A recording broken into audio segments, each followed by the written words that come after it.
นเว้าน้อ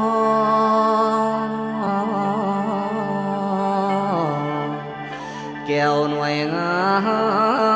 มหน่วยเจ้าเอ๋ย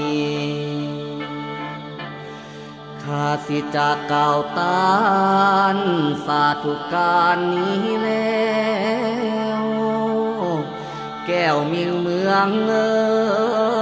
ยสาวเสียงพวงขาบไว้พระโพคาพิวาเจ้าปกความเก่าเกตกะมอมองค์จอมเจ้าแจ่มพระธรรมนั่นละนอ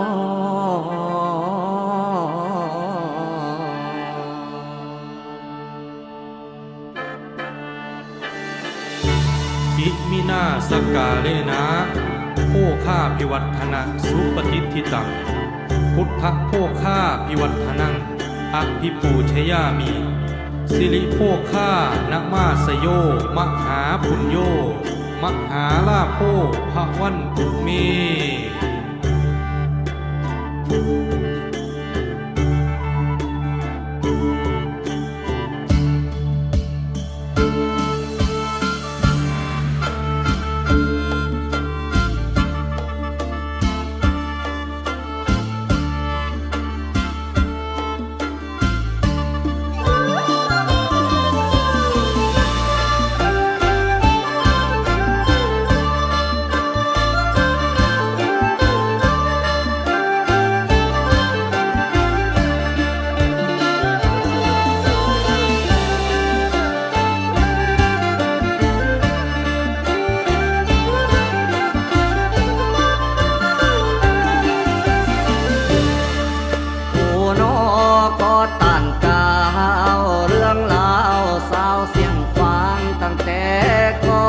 จำจากจร